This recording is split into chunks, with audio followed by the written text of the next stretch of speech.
HSC exam 2000 পরীক্ষার খাতা ঢাকা বোর্ডে পাঠানোর সময় ৭৮,১৩২টি খাতা নষ্ট হয়ে গেছে। তো ৭৮,১৩২ জনের রেজাল্ট কি আসবে? তো এই বিষয়ে জানবো। আমি আজকে ক্যামেরার সামনে উপস্থাপন হব না। আশা করি পুরো ভিডিওটি দেখবেন এবং আমার কথাগুলো খুব মনোযোগ সহকারে শুনবেন। তো এই ৭৮,১৩২ জনের রেজাল্ট কি আসবে? হ্যাঁ, রেজাল্ট আসবে। এই বিষয়টি নিয়ে আরও সিদ্ধান্ত নিবে শিক্ষা বোর্ড। এই শিক্ষা বোর্ড তাদের কখনোই ফেল করাবে না। হয়তোবা তাদের একটা গ্রেড বা তাদের পাস নাম্বার যে কোনো একটা নির্দিষ্ট দিতে পারে। তো কি নির্দিষ্ট দেবে সেটা আমরা এখনও জানতে পারিনি। এটা হচ্ছে পর্ব করে হয়তোবা আমরা দিতেও পারি, নাও পারি। যদি এরম এই বিষয়ে যদি কোনো নিউজ পাই তাহলে আমরা পর্ব পাঠ করে দিব ইনশাল্লাহ।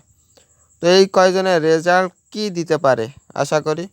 তো আপনাদের তেমন একটা খারাপ একটা নাম্বারও দিবে না, আবার ভালো একটা নাম্বারও দিবে না। মোটামুটি হয়তোবা A- থেকে বি বা এ গ্রেড বা সব সম্ভবত হচ্ছে A- আর এ দেওয়ার, বিশেষ করে এ দিতে পারে। আর মূলত ঢাকা বোর্ডে পাঠানোর সময় এই খাতাগুলো নষ্ট হয়েছে, কিন্তু এখন ঢাকা বোর্ডে আপাতত খাতা না নেওয়ার নির্দেশ দিয়েছে, না পৌঁছানোর নির্দেশ দিয়েছে। তো এই কোঠা আন্দোলনের কারণে এইটা হয়েছে। দেশের অবস্থা পরিস্থিতি এখন খারাপ, সেজন্য এই ওই কারণেই মূলত নিয়ে যাওয়ার সময় এই কারণটাই হচ্ছে ৭৮,১৩২টি খাতা নষ্ট হয়ে গেছিলো। তো এইরকম আরও আমার নিউজ পেতে চ্যানেলটি সাবস্ক্রাইব করে রাখতে পারেন, পাশে থাকা বেল আইকনটি বাজিয়ে রাখেন।